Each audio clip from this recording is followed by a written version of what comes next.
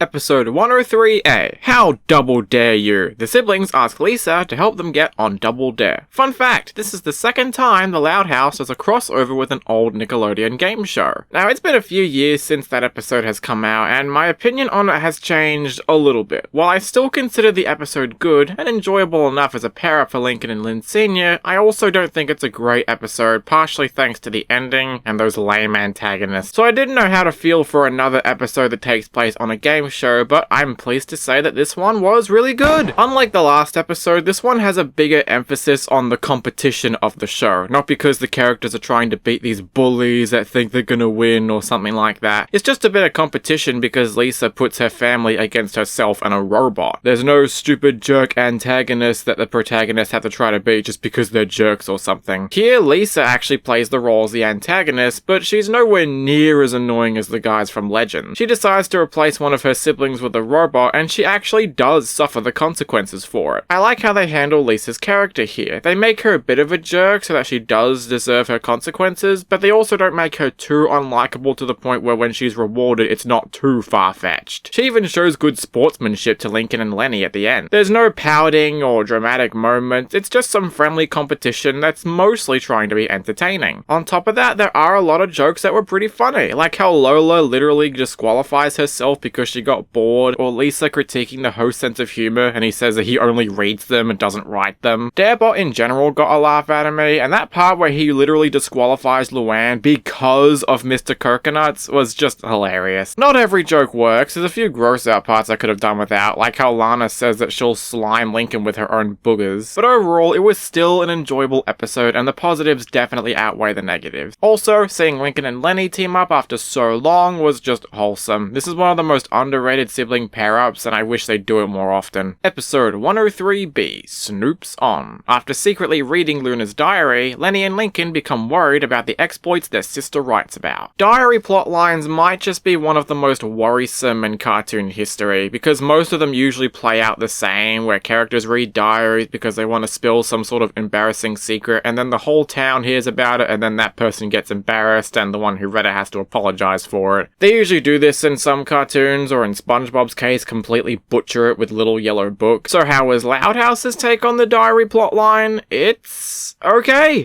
I would have preferred if it was good, but I mean, hey, it's not bad, so that's a plus. Firstly, I like how Lincoln and Lenny don't read the diary for pure embarrassment. They do it because Lenny accidentally read it thinking it was a book, and then they discover that Luna's actually doing a lot of bad things. It does seem a little bit far-fetched for Luna to have a diary though, but it's not that bothersome. I also love Luna's plan and how she tricks the siblings into believing that she was doing bad things when in reality she wasn't, because she found out that they were reading her diary. I've heard a lot of people don't like this part because it made Luna seem unnecessarily mean, but I honestly think she had every right to do it. You don't just go peeking at people's diary, that's not a right thing to do. And on the bright side, it's not like she punished them or anything, or scolded them too much. Plus, her methods of tricking them into thinking she was doing bad things was really clever, and I like how she came up with a fictional character named Roxy, who turns out out to be Sam, just because she didn't want her siblings to think that Sam was also a bad person. That part was just cute. That twist does come from a mile away, but it did at least work for the story. So if I'm praising a lot of stuff about this episode, why do I only think it's average? Well, for one, I think the story does drag on a bit. I like the general idea, but it mostly boils down to the siblings reading her diary and thinking she's doing something bad, and they try to foil her plan. It goes like that throughout the whole episode, and it kinda gets boring after a while. Secondly, and this may just be me wishing that they'd do a Lincoln and Lenny storyline, but I don't think Luann needed to be here. I mean, I know why she's there, she's Luna's roommate, but she doesn't actually serve anything to the story. And because Luann's here, she remembers that Mr. Coconuts has a mouth and decides to use it. I've said it several times and I'll say it again, I hate this fucking puppet, and I wish they would stop putting him in episodes where Luann is a focus, because he doesn't always need to be there. I just hate how Luann has to be paired up with someone every time she appears, whether it's Mr. Coconuts or Benny. Could you really not just have Luann here and not put in Mr. Coconuts? That would at least be a breath of fresh air. Thirdly, this episode isn't that funny. I mean, maybe it's because it's not trying to be funny, but even when they do tell jokes, they fall flat. Although there was a few parts I liked, like how Lenny thinks the security guard was part of Luna's act, or how Luna gets so fed up with Mr. Coconuts that she literally throws him in the bin where he rightfully belongs. And that's why I don't think this is a Glory House episode, because while I like Luna's idea and the reason for why Lincoln and Lenny are reading her diary, the pacing of the story and bad jokes are enough to bring it to average house level. I'm just amazed they managed to make a plotline like this actually work somewhat. Episode 104A, Friends in Dry Places. While on a field trip, Lincoln worries that his friend group is splintering. I'm so sick of the whole Lincoln is paranoid about everything plotline. They've done it so many times that in and of itself it's become a cliche. Raw Deal did it, Predictability did it, and now this episode is doing it. I just don't understand why they're still doing this plotline of Lincoln thinking something bad's gonna happen, and then, oh no, turns out something bad didn't happen at all. I don't really care if stress is something that's associated with Lincoln's character, it's a plot thread that I'm just sick of. And speaking of predictability, that's the first problem I have with this episode. Lincoln is very clingy to his friends, much like Clyde was in that episode. He's always trying to get his friends together, and every time they argue, he's like, oh, it's okay, we'll find a way back cause we're best friends. That's the kind of attitude I do not expect from Lincoln. I know he likes his friends and all that, but I never imagined he'd be that clingy. But Lincoln's paranoid personality is honestly the least of the problems. When it comes down to it, this episode has kind of a negative tone. I mean, throughout the whole episode, Lincoln is so worried about losing his own friends, and then when they actually get to this field trip, he does all these activities by himself, and he feels lonely about it, because his friends are spending time with other classmates so they can get along with them better. And if that wasn't bad enough, Lincoln gets tortured a lot throughout this episode. He gets trampled on by other students, he gets electrocuted by a robot, he gets whacked in the face by a pillow. That seems to be the main joke they tell, that Lincoln is constantly in agony, and when it's not him, it's usually someone else, like Clyde. I'm sorry, but relying on your characters getting hurt for the sake of jokes is not funny. And just when I thought things might be starting to get better in the second act where Lincoln tries to get his friends together, it actually gets worse because Lincoln tries to cross out everyone's name on the activity boards, and it goes, once again, into the liar revealed story. And I think it's done worse here than in Wheel and Deal. At least in that episode, they only did it at the last second. Here they do it a few minutes before the episode ends, where they have to have the cliched moment where Lincoln's friends get angry, they leave him behind, and then he gets trapped so they try to help him, and Lincoln apologizes for it. And just when the episode tries to have a sentimental moment, we get that stupid gag where Lincoln is thrown out of the ride while his friends ride off without him. Look, sometimes this joke can be done well, but most of the time it's done horribly, like here. And I know you guys are probably getting sick of hearing me saying this once again, but this episode is not that funny. Most of it boils down to Lincoln getting tortured, or Lincoln being clingy, or a few one-off jokes that didn't get a laugh. I don't like how they're turning Principal Huggins into this running background joke where he doesn't want to lose his wig. Whatever happened to the guy being a threat? There's also a little gag where Clyde's stomping on Cherry's barefoot and then gets some of that cherry on Lincoln's face from his own foot, and Lincoln licks his face enjoying it. Yeah, that part was kinda gross. And once again, Lincoln's friends are just not that interesting. They're one-dimensional stereotypes who hardly make me laugh. And even though I like Stella, even she isn't utilized that well here. Even if I kinda liked all the parts of her hanging out with girl Jordan, it's kind of funny because there's actually a group of people that ship these two, but I don't know, seeing them hang out together was kinda cute. But since this episode revolves around characters feeling miserable for the sake of comedy, or Lincoln worried that he's gonna lose his friends, or all of these stupid gags where he's getting hurt, the episode in general is kind of depressing. Even though Lincoln can get a little bit annoying at points, even I don't think he deserves the torture that he goes through. Combined with how negative the characters are acting, the whole episode is really negative to put up with. And when I rewatched this episode for the sake of this video, I found it was actually 10 times worse than I remember it. I already didn't like it when I first watched it, but rewatching it now, I think I hate this episode. Maybe the episode could have been better if it was more about Lincoln trying to introduce a new friend to the group because he thinks it's getting stale because it's the same old people over and over again, or a story where Lincoln bunks with someone that he doesn't like and then they turn out to have a great time together. I don't know, it would have at least been better than this stupid paranoia plot, and at least it wouldn't have had all those stupid torture moments that make the episode pretty depressing to sit through. I think that alone is enough to put this one in the Garbage house. It's just such a negative episode that every time I sit through this one, I just feel kind of depressed thanks to the negative tone that spread all throughout the episode. I know they're supposed to try and end off this story arc because Lincoln and his friends are going to middle school the next season, but they could have at least done something a little bit more eventful, instead of this stupid paranoia plot that, again, we've seen hundreds of times already. I genuinely think this is one of the worst the series has to offer. And finally, episode 104B, Coupe Dreams. Laurie becomes a local rideshare driver so she can buy her dream car.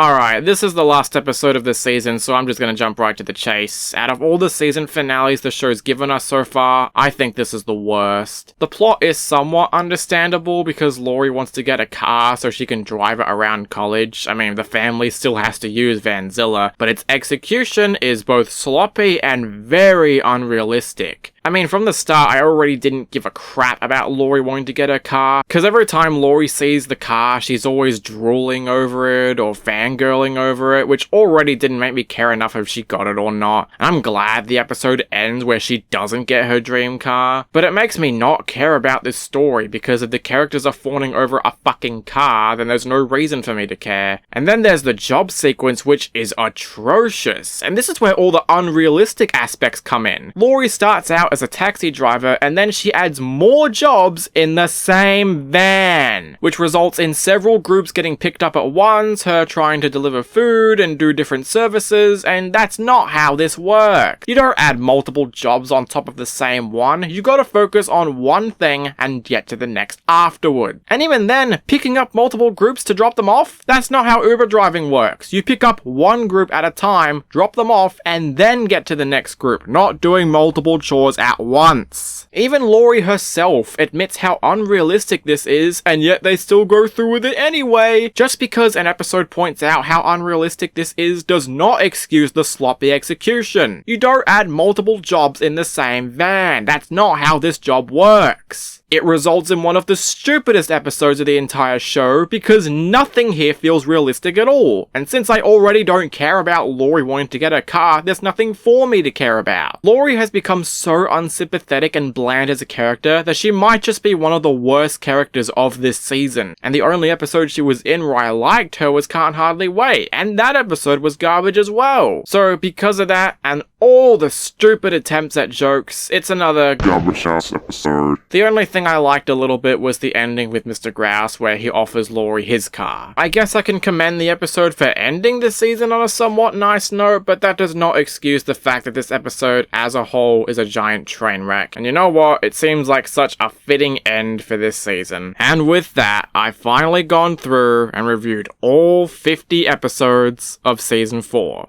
I think it's about time we look at the pie chart, and well, it leaves a lot to be desired. 13 good, 13 average, 24 garbage. Ouch, that's a lot of red. I seriously cannot believe that almost half of this season was filled with Garbage House. It also doesn't help that of the seasons we've been through so far, this one has the least amount of good episodes of any season. Yeah, even season 3. Before I go on with comparing charts, I want to go ahead and give this season a rating. If the general negative tone and pie chart weren't obvious, I think it's pretty clear. Season 4 is a garbage season. I am so dumbfounded that the show got this bad already, and it's only been around for 4 years. Obviously, it's the worst season of the show in my opinion. Some people might think it's a bit unfair to rate this season garbage because the good and average combined is slightly more than garbage, but really I could only rate this season as average if A, the good and bad were equal, or B, there were a lot of average episodes. And that unfortunately is not the case with season 4. Yes, it still had some good episodes, but almost all of them weren't that good. And spoiler alert, even the top 5 best episodes, aside from maybe the number 1 spot, are nowhere near as good as the best episodes from seasons 1 through 3. Those seasons had plenty of fantastic episodes that I can easily go back and rewatch. But even if I were to say that season 4 did have good episodes, they're still not nearly as rewatchable as the best from seasons 1 through 3. Even season 3, for as mediocre as it was, still had some fantastic episodes,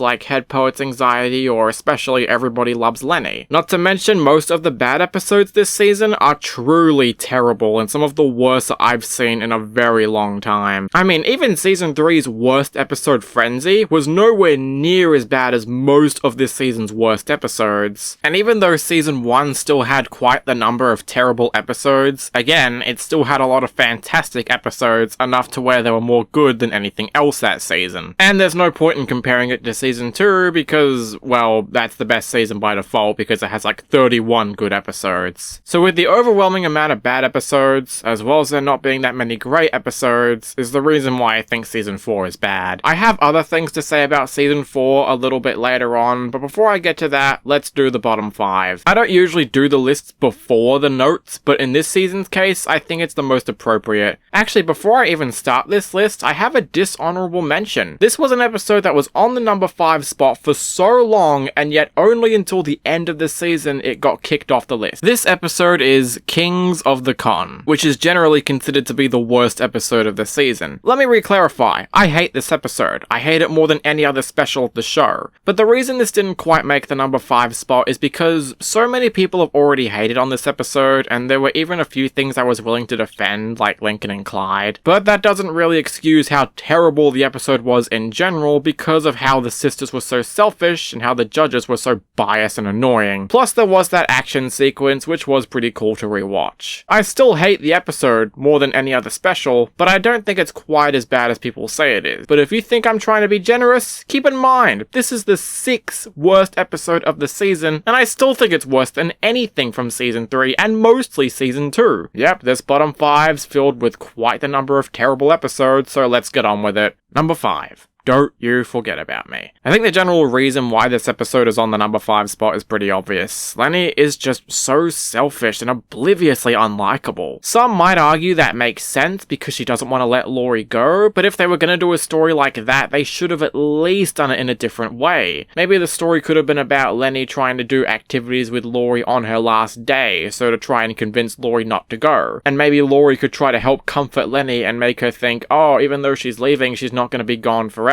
That plot would have been a lot better than what they went with here. Number 4. Friends in Dry Places. Yeah, this was the episode that bumped Kings of the Con off the list. Am I the only one that's noticed how negative it feels? How Lincoln is so worried about losing his friends, and how his friends get angry at him for the stupid lie revealed trope to all the torture scenes that Lincoln goes through. And when they treat this stuff as jokes, it just kind of makes me feel a bit sad inside, especially when they do that stupid gag at the end where Lincoln is tossed out the ride and his friends ride off without him. It's the general negative tone that put this episode on the list instead of Kings of the Con, because at least that episode had a cool action sequence. Number 3, A Pimple Plan. I think you all knew this one was going to be on the list at some point, because this is really the one episode of the season that I describe as full-on cringeworthy. Everything in this episode is so torturous to put up with. Whether it's the stupid lovey-dovey stuff going on between Luann and Benny, the siblings not being funny and add pointless filler to the episode, Mr. Coconuts being an obnoxious piece of shit, to that stupid plot that was so predictable you could have seen it from the Great Wall of China.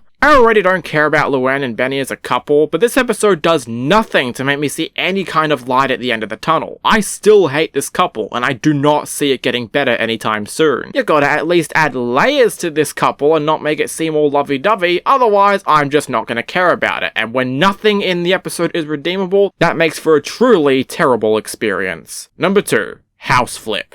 I think the reason this episode is on the list is obvious. The jokes boil down to the siblings acting like idiots, or the parents acting like idiots because they think it's funny, and by the end pretty much everybody gets screwed over. I suppose that's the appropriate ending for these idiots, but the whole episode is so painful to sit through and makes me feel stupider watching it every time that there's no slack to be cut here. The fact that I actually feel sympathy for Flip when he's supposed to be the bad guy in this situation is not a good sign. And then there's number 1. This should surprise absolutely nobody, but it is a grave mistake. This episode has pretty much the same problem as all the other episodes: unlikable characters, painfully unfunny jokes, and a really forced story. But the reason this takes the number 1 spot is that very distasteful second act where they do that stupid funeral and treat it like a joke because apparently roosters aren't seen as good animals compared to like cats or dogs or something. I repeat, if they used a cat or a dog, the jokes would not have played out the same way. I know there are people out there that genuinely do care about roosters, so joking about the death of one is not funny. Trust me, I don't think this episode is offensive. It's really stupid to say something like that, even if I did say it a few months ago. But I wouldn't be surprised if pet owners felt more offended by this than I did, because the negative tone is so obvious that it doesn't leave me feeling satisfied. And it's really saying something when the only highlight happened for like a split second. There is pretty much nothing worthwhile about this episode, and if you want to know why I hate the Morticians Club, this episode is the reason why. Gotta tell you, this bottom 5 list was actually a lot harder to do than I thought. I mean, there were so many episodes to choose from, I could have done a bottom 10 list if I wanted to. We still have the top 5 to go over. Again, I should stress that outside of the number 1 spot, any of these episodes weren't good enough to compete against the best from seasons 1 through 3. Which is a shame, but hey, this isn't top 5 best episodes of the series, it's the best of season 4. Number 5. Brave the Last Dance. There's not really much to dislike here, it's just a really cute episode, and it uses Clyde's nervous antics around girls to the best degree, and not having him do stuff like nosebleed. Number 4. Singled Out. This episode just does a great job handling Lynn's complications with romance, establishing firsthand that she's not into romance, but still tells an entertaining story nonetheless. Number 3. Leader of the Rack. This was an episode that just got better for me as time went on. I would have preferred if Jackie and Mandy were in this episode. It would be great to see the whole group hanging out together again, but even just seeing some of Lenny's friends coming back for this episode was really refreshing. And Lenny is really likable here, much more than she was in Don't You Forget About Me. Number 2, A Dark and Story Night. Yeah, the one episode that I had the least to say on in this video is number 2 on my top 5 list, but I really didn't have much to say about it because it was just that good. Good story, good characters, good entertainment values, good jokes, and the general idea of the siblings making up a fantasy story was really entertaining. And number 1,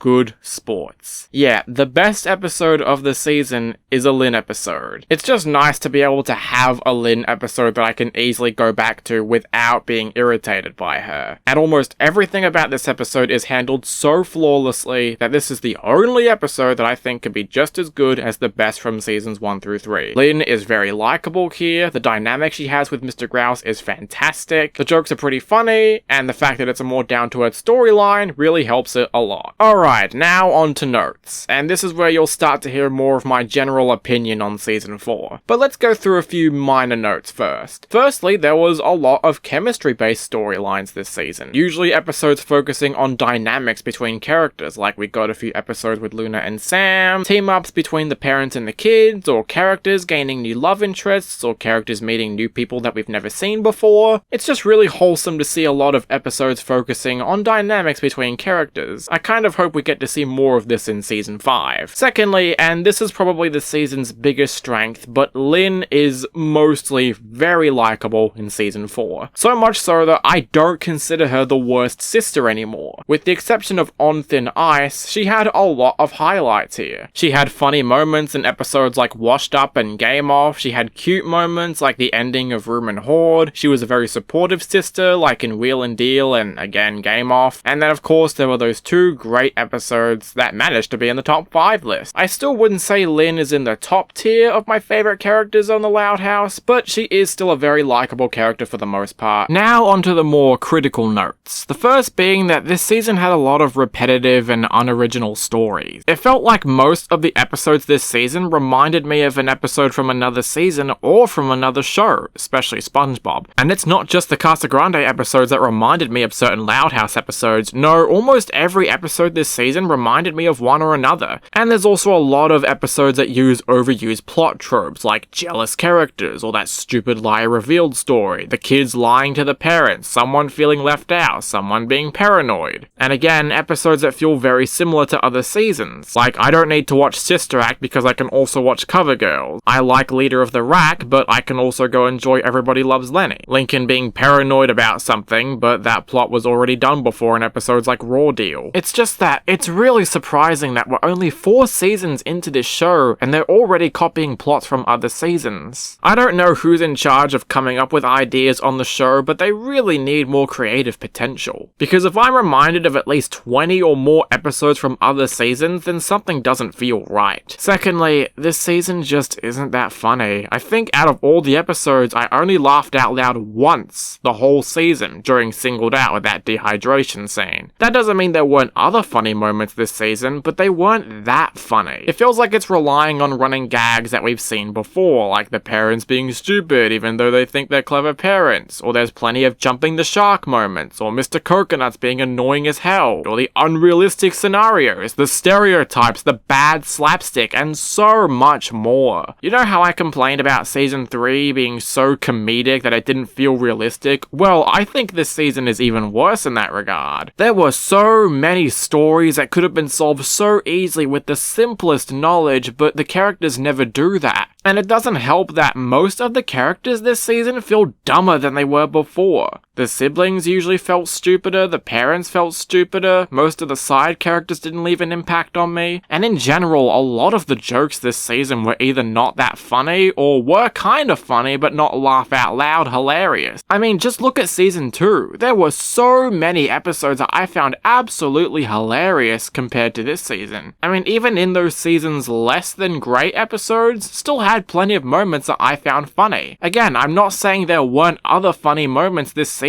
but they just weren't that funny. Enough where I couldn't even highlight them as much as I wanted to. Finally, and this ranks lowest in my problems with Season 4, but Lincoln is so useless. What I mean by this is that he's had no impact on me as a character. It just feels like he's there because, oh, it's Loud House and he's the main character, so we gotta have him show up every once in a while. He's had no episodes to himself, and even when he does become the main character, he's always paired up with someone like Clyde. It doesn't even feel like he's grown that much. Like, I remember in Season 3 when they tried to do that story arc of Lincoln trying to start a relationship with Stella. And yeah, I know they threw that story arc halfway through Season 3, but at least it was something. It's that every time Lincoln appears as a main character, he doesn't do anything that interesting, or has done things we've seen before, or usually feels dumber than he's supposed to be. This just doesn't feel like the same character that I've grown to love since Season 1. He feels like a shadow of his former self. Not to mention there's all the pointless cameos he has. Like, most of the episodes focused on the sisters will have Lincoln pointlessly pop up once or twice, do nothing, and have no meaningful interactions with his sisters. It's good to have episodes focusing on other characters, but that shouldn't take away from the main character. I know it's not called The Lincoln Show, it's called The Loud House, but you still gotta do something with him. He's the character that we were introduced to from the start. He's the guy that we're supposed to root for, and when I can't most of the time, it takes away from the uniqueness of the character. That's why I want Season 5 to do something new with Lincoln's character, like make him not like things that he used to like before, or give him a new hobby, or give him a girlfriend. Anything to at least make Lincoln interesting. But I honestly don't know what they're gonna do with him now. I was really interested in seeing where they were gonna go with his character this season, but they've just done nothing with him.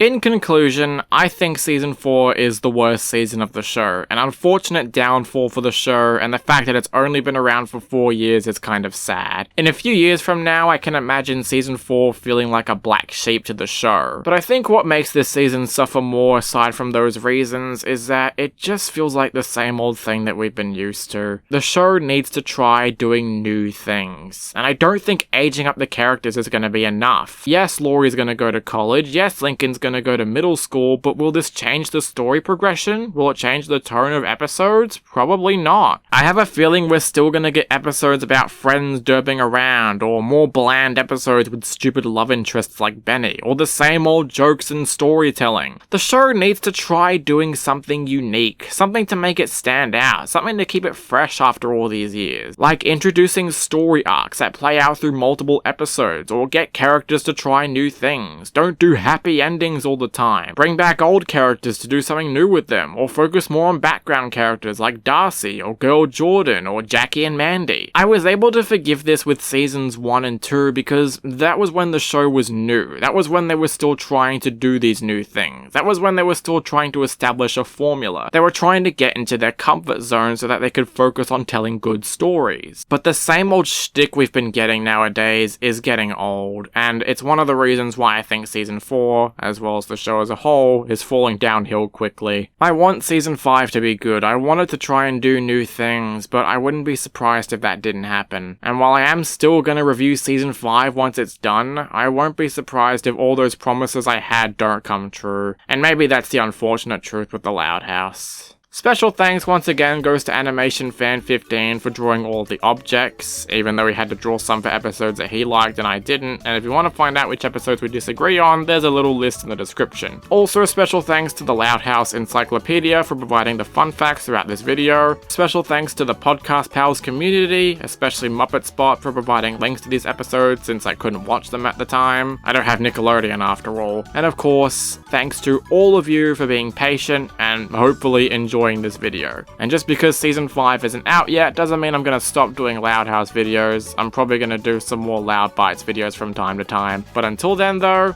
keep on playing everyone.